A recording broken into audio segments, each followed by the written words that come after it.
Welcome to the Wear, Wag, Repeat podcast. I'm Tori Mystic. As a dog mom lifestyle expert, blogger, and business owner, I love talking to other women in the pet industry and sharing their advice with you every week.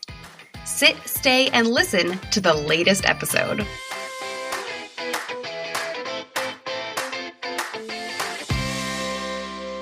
On this episode, I'm talking to Maria Ducasse, who created a nonprofit to help people avoid separating from their dogs due to a hardship such as an illness, losing their job, or losing their home.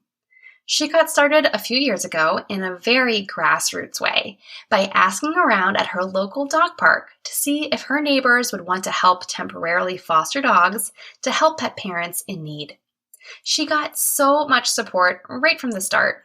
Through her program, she's been able to keep pets out of animal shelters so that they can keep spots open for the dogs who really need them. I loved hearing about the big plans that Maria has, such as creating a 24-hour dog community resource center that would give pet parents in her neighborhood an indoor place to socialize their dogs, among other things. I think the biggest takeaway from this interview is what you can achieve with the support of your community. Dog moms really do have each other's backs, and I want to invite you to become a part of the Wear, Wag, Repeat community by joining our private Facebook group. Search for Wear, Wag, Repeat Labs and request to join today. The group is a great place to experiment with ideas you have for your pet industry business and to connect with other dog mompreneurs. Just search Wear, Wag, Repeat Labs on Facebook. Maria Ducasse is the founder of East New York Dog Lovers, Inc. Her mission is to help families and individuals diagnosed with an illness, facing homelessness, or in a difficult hardship to avoid relinquishment and permanent separation from their pets. She became a first-time dog mom about 7 years ago, has worked in the pet industry for over 6 years, and also volunteers with animal shelters. Maria's passion and love for animals turned into an advocacy program with the initiative to keep pets home where they belong. Hey, Maria. Hello. Thank you for having me. Thank you so much for coming on the show. I'm really excited to learn about what it is that you do. So tell us a little bit about what East New York Dog Lovers does for people and for pets. Sure. I come from a neighborhood where animals are not really prioritized, even though a lot of us own animals in this neighborhood. And I, a lot of the times found myself like leaving my neighborhood to even have any fun activities accessible to me and my dogs. So what I decided to do was like, instead of leaving, why don't I just start something here and do the host events and do things where as pet owners, we can get together. But I wanted to take it like a step further. I didn't want to just come together when it was fun and exciting and events. I wanted to do more than just what normal like groups would do. So I'm because of the events, I started talking to people, and some people started losing their animals because of their placement. They lost their homes. Something drastic along the lines prevented them from keeping their animals. And I'm like, something has to happen. We don't have a middle ground. You either have a pet or you don't. Like, those are your only options. If as pet owners, if I lose my job, I'm at risk of I have to lose my animals. If I go homeless, where do my animals go? So it's always been like a fear. And for me, I'm like I will go under a bridge with my dogs before you separate me from them, because I can't. I know I can't live. I cannot live without my dog. So it was such a hard thing. And I'm like, I need to do something. So like, instead of using, like, I already know all these animal people, I share with them what my idea was, and everyone loved it. They were like, yes, we'll support it. Let's make this happen. And that's where East New York Dog Lovers started from. So that's our mission, is to keep the animals at home. So anyone in this neighborhood that's going through any type of difficulties, they know the number to call, and we're right there. We're helping. We're fostering until the owners get back on their feet, and then we'll be able to reunite you with your pet. And like that, we give the shelters a little aid because we don't believe that that's, the shelter should be there for the abuse animals, the animals that are neglected. That's the real use for a shelter. It's not for you, when God forbid something happens to you and now you're like, that's the only thing. I got to go surrender my animal. We don't believe in that.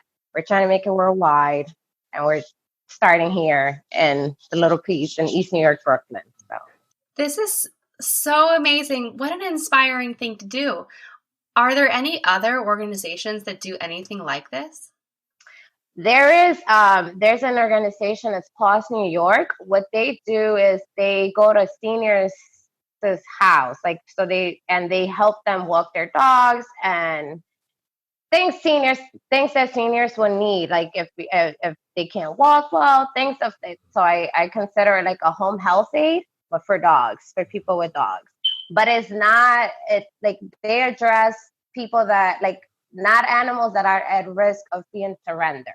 Mm-hmm. They address those that need a little extra help. Mm-hmm.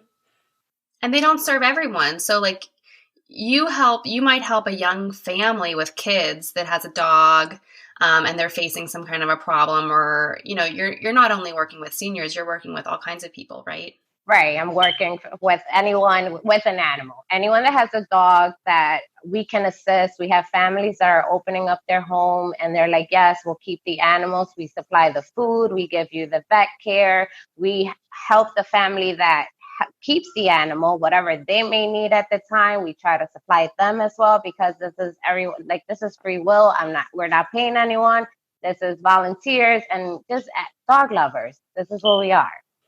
Yeah, it's just dog lovers helping other dog lovers. And I come from a community where, like I say, like, we have off-leash hours. We're lucky. We have a beautiful park. I'm a very active dog mom, so we're there every single morning. And we have like this beautiful community, but we come from a walk of life where they don't necessarily are like a priority. So it's like, it's not something that people are like, animals, like it's like, who cares? And I'm like, a lot of us that have them care a lot. Like, you can't separate me. Like, sometimes I don't even want to travel because of the whole separation from my animals. It's such a thing. And I'm like, I understand it. You understand it as a pet owner. Everyone that owns a pet understands that. And because I know the need and that there's not much of a help in the aspect of, personally, like if I lose my home or if I lost my job or something, like just something temporarily, even if it's 6 months that I need out of my life to get my life in order so I can reclaim my animal, then that's what we're going to give you. So you can go ahead and take care of yourself. We'll take care of your animal and then we'll reunite you. Because I feel that's the solution to the problem, not surrendering. Yeah. And I think that when people are maybe like down on their luck, that's when you need your animal the most, maybe as like emotional support. Emotional support animals is a real thing. And if you're all alone, sometimes your dog is the only like life companion that you have. And so if you're going through a tough time, to face giving them up and abandoning them and never seeing them again, I mean, I would go insane. And I felt the same exact way. I'm like, there's no way that I could personally let go of my dog. That's not an option. I always say that that's not even an option. So whatever we can do to stop that, that's exactly what we're going to do. So you've put together, I guess, like a network of people in your community who are willing to foster dogs for people. How did you put together this network of people who are willing to help? I always say the luck of the Irish. You might have been able to say that before. I don't know if you can say that anymore.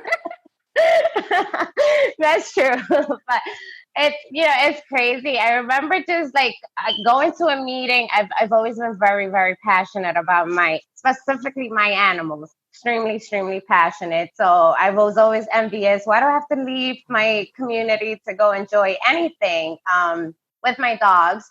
And what I started to realize is that I wasn't the only one that felt the same way. So I started approaching people at the park with the dog, and I would say, look, I have this idea. If I host an event to share my idea with you, would you guys join me? And they were like, yeah, do it. Let's see what happens. So my first event, which it was back in 2018, I had 40 people show up, and I'm like, oh, this can really happen. Wow. Yeah, so that's why I'm saying that the luck of the Irish, because I'm like, I was not expecting it. Like, of course, like I wasn't charging anyone, but I was not. I'm a no one. Like, I'm new in the community. I'm very quiet. I'm to myself. No one knows me. They know who I am now. Like, if anywhere, you don't have to say my name. You can come and say, "Where's the girl with the two dogs?" And they'll point you directly to my home. They know exactly who you're talking about. And even though there's thousands of us walking with dogs in this neighborhood, but they'll know exactly who you're talking about. But that's how it started. I asked, I walked around, we made friends, and one thing led to the other. And I did my first event. Then I followed that by a pool party. So we had like a big pool party for the dogs in East New York, which you would never, ever even imagine. Then we did the first cancer walk to help people, like dogs owners in the community that were facing cancer or their animals were facing cancer. So for October, since it's Cancer Month of breast cancer, we decided to do the same exact thing, but instead of focusing so much on breast cancer, we were going to focus on the dogs that were diagnosed with cancer. So whatever funds we raised, we gave it to that family so they can help, because we understand, we get it. They're family, they're children. So whatever we can do to aid, well, or any resources that we can provide, it doesn't necessarily have to be you're in some drastic hardship. We always like, that's not our aim, but that is our aim. But we want to facilitate and give you the resources and give you the support, and like this, whatever it is that you may need as a dog owner, we want to give it to you so you and your animals can remain together, because that's our biggest priority. So people can come to you if they just need like a little bit of help. Maybe they just need help buying dog food for this month. Or maybe it's something more drastic, like they need somewhere for their dog to live for 6 months, and you would help them in both cases. Yes, we will forgive you. We will find you the resources. You will leave with an action plan. You will leave with the support. We would, if it's the food, whatever it is you may need, you will leave with what you came in here for. That's so amazing. You're an angel up there in New York. So have you seen, like, have more people been reaching out to you because of COVID? Actually, it's been weird. No, because they have not. I guess because everyone's like stuck in homes, so no one's necessarily moving or things are not shifting. So everyone's been like just the wait. However, I do get a lot of, when are you going to host an event? Yeah. That I do get a lot of, and I'm like, guys, soon we're working on our first event because we want to give back to, we know a lot of people lost their homes. So now we're going to get ready to give back, like, again, to give them whatever they need for their pet. So that's going to be our big event now, coming up soon. We still haven't set up the date. We're just trying to get as much supplies as we possibly can. And are events your main fundraiser for how you run this? Yes. Events are my main fundraiser. So if everyone that comes out normally donates, or event rates, it's a really good thing for us. A lot of the times I join competitions. That's also a helpful. And then anyone I speak to, which I guess I feel blessed, they love the idea that this is happening. So it's not easy for someone to want to help. Like, even if it's not financial help, I'll get like volunteers, which to me, it's worth a lot more than money. Like, yes, the money is awesome and I can do so much more, and I can, utilize this to reach so much more people. But when you get if you have a family that's in need, I will volunteer. That to me is like, there's not any amount of money that can compare to that. So that's more or less, like, my families are amazing and I love them. And I feel like we're all a family. So yeah. Well, sometimes you just need like hands, to help you to do something, or feet to walk the dogs. And sometimes, you can't really walk a dog with money, really. And so sometimes you just need people. Yes. So fortunate in this community, we've been really fortunate. Everyone's always so willing and ready to help. Yeah, And you it sounds think, you amazing. didn't think. Do you ever discover a fabulous new tool to run your business and wonder why you didn't know about it sooner? That used to happen to me all the time. Luckily, through this podcast, I've asked over 100 women what their favorite tools, apps, and resources are to run their pet industry businesses. I put their recommendations in one place, and I'm so happy that I can share that list with you. Discover over 150 apps, tools, and even the best squeaker to get the perfect doggy photo. It's all in the Wear, Wag, Repeat resource guide. The guide is totally free. Just go to wearwagrepeat.com/guide and you can get your paws on it.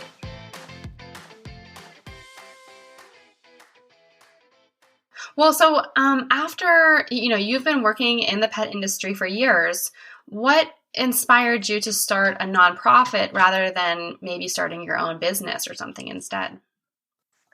I feel like people go into, I feel like because it's my passion and it's my heart, the money should follow, is what they say. But I don't, because I come from the vet industry, and I've seen how, like, if you don't have the cash to pay for things, they would turn you away. It breaks my heart because I'm like, there's like I can't, like, I don't know, I just not built in a sense where I want to make money. I just want to help. I want to make, don't get me wrong, I want to make enough money to take care of my bills because I don't want to be in a predicament where I can't help. So that's, of course, in my presence, but it's not like, I just want to help. I just want to be able to facilitate someone else. I don't need that much. I'm very content with what I have. I'm very happy with the things that, comes into my life. So I don't need to be rich. But if I can keep dogs out of the shelter system and allow that shelter system to actually go ahead and help those dogs that really need their help, then I'm winning. I'm extremely winning in life. That's how I see it. Well, you hear all the time, like, so out of my 2 dogs, Bert is my rescue dog, and he's a chocolate lab. And people say to me all the time, like, I can't believe someone put that dog in a shelter. And you're right. Like, they are right.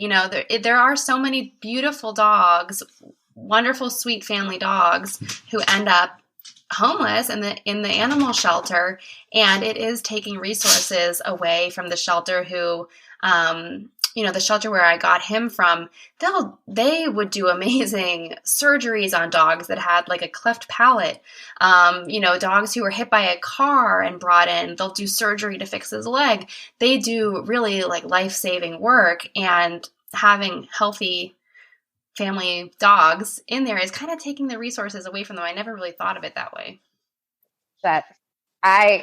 Something I always think about. I'm like, because we feel, as far as I'm concerned, I'm like, the shelter is not, it's like a little Band-Aid. Like, you just put it away, like you tuck it away. And I'm like, it's not helping.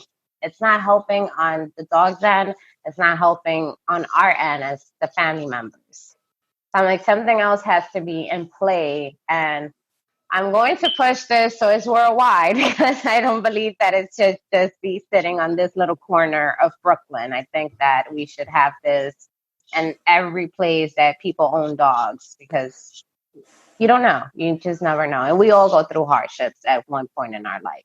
Yeah, definitely. Something that I just learned about a couple of years ago, and would love to get involved with more in some way or another. But I learned that, women's shelters and homeless shelters in general don't accept pets. So like if you are in an abusive relationship and you're trying to get out of where you live and you're considering going to a women's shelter, they won't let you bring your dog. And so you're faced with making a decision of, do I leave this abusive relationship, or do I stay here with the dog, or do I go live in my car? Or like, you're not given very many good options. So, what are your thoughts on that? I've actually, when I heard about that as well, I did my research. I know I think there's 2 shelters, not exactly in New York, but not too far away, where they're specifically for domestic violence, for that such a particular situation. I mean, I can't even, at this point in time, I'm going to open up, it's our next space is to open up an indoor space where we can take in more animals and have, like, I'm working on opening up a 24 hours a day so people can utilize the space as they wish when they in and out, more or less like, indoor condition, because in New York City, that's another thing you don't necessarily find is anything indoor to do with your dog. So it's like if the weather's crappy, you're on your own. So I'm working from my end to open up like the first resource area where you can come in and it's specifically like anything you need to know about a dog, where to go, from the cheapest vet to anything that you may need for your pet. It's like public assistance for humans, but it's not going to be for humans. It's going to be public assistance, but for your pets. So it'll be your one-stop resource, anything you need dog related. And I'm working on bringing in trainers to help us train dogs, just to give you like a whole, like, this is your resources area. We're going to start it here. And this is everything that you need. So even if you are in, God forbid, in a type of situation where you feel like you need to flee, now you have a center where you can come. It's only women, because I'm like you in that way. I'm planning to just work with women and the youth. Those are my my two areas. Yeah. And like, I just want to have somewhere where people can feel safe and just come, whatever it is. We're not judging. We just want to take care of your dog while you take care of yourself. That is so wonderful. And I think like having a facility like that, and what you seem to get and what is like working so well for you is like having this community. And so if someone feels like they have a community of people that they can trust and they can rely on, it opens up their options to make their life better, to make their pet's life better, or find some kind of a solution so that they can keep their pet with them or something like that. Yes. So that's it. And I also partner up with like other like female like an enterprise here in Brooklyn, like family owned businesses. So it's like anything, like you come to me, you're like, oh, I have this great idea. Like we can connect you to this person who's going to show you how to make your idea into a reality. We just want to make sure like we prepare, like not prepare because you can't necessarily prepare, but that you have the resources that you may need so you can prepare yourself. And whatever walks of life you're coming into us. So we just want to be able to provide you with what you need at that time.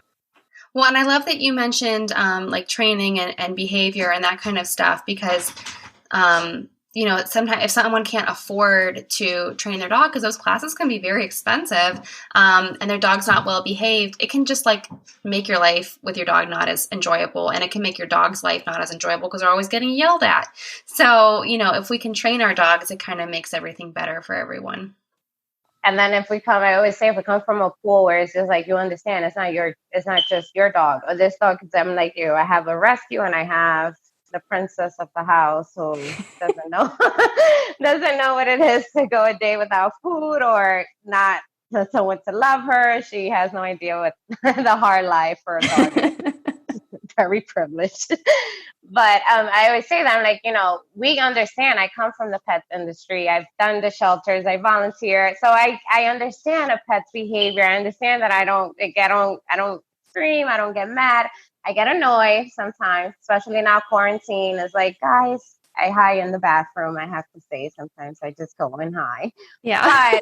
But we are able to help each other. It's like, no, you train them like this, or no, you do this, or like it's easier if it's a group of us coming with the same understanding. Or, you can teach me something that maybe I didn't know. I remember being at a shelter in Boston and complaining about my little dog. And I'm like, he's always ready to fight another dog. I know he's not aggressive, but he's on the leash. He's very aggressive. And she's like, try giving him treats. Every time he sees another dog, just give him a treat. So when he sees a dog, he'll think of treats and then he'll stop. And I'm like, that's a really good idea. But because we are together and we're like exchanging information, that's why you were able to help me with a problem that I was having. But if I didn't know you, that's not something that you will be able to inform me of. Right. So that's how I feel about like when it comes down to like having a place. Like we're all dog people. We all understand. We get it. They poop. We got to clean it up. Yeah, sometimes they have accidents.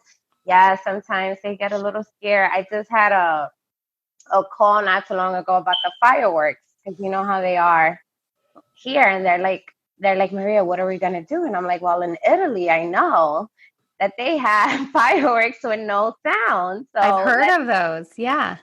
Let's see how we can, like, so my project for next year, this year is a little too soon, is I have a couple of friends with campgrounds. So I'm asking them like the noise level. So I'm going to go upstate this year just to see.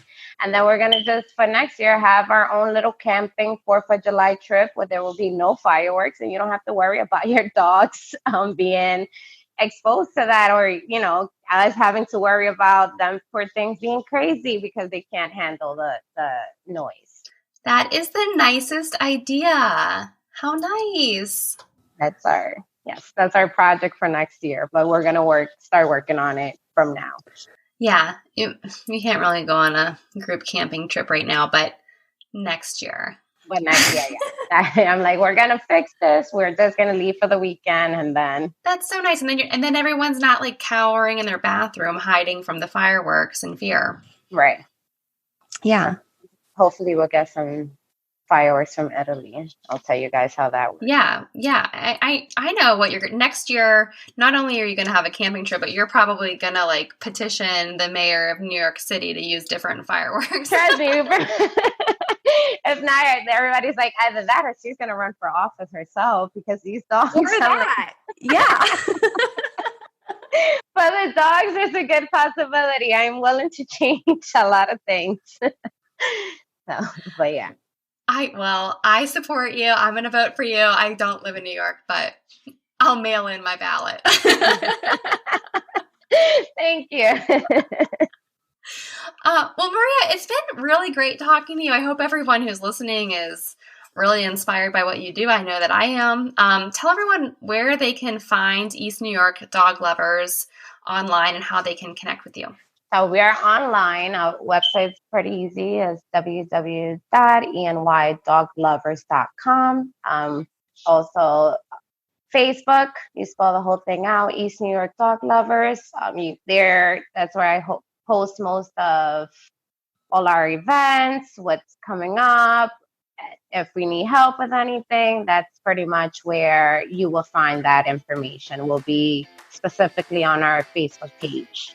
Yeah. Well, awesome. Everyone who is listening, if you're in New York or even if you're not in New York, go check it out and see how you can help. What did you like most about this episode?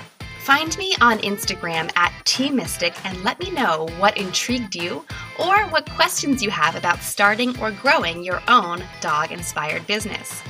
You can also screenshot this episode and tag me in your stories. I love to see who is listening out there. Some of the best conversations happen after the episode, right? So track me down over on Instagram or join the Wear, Wag, Repeat Labs Facebook group to connect with other dog-obsessed entrepreneurs. And as always, you can find all the links and resources discussed in this episode at wearwagrepeat.com/podcast. See you back here next week.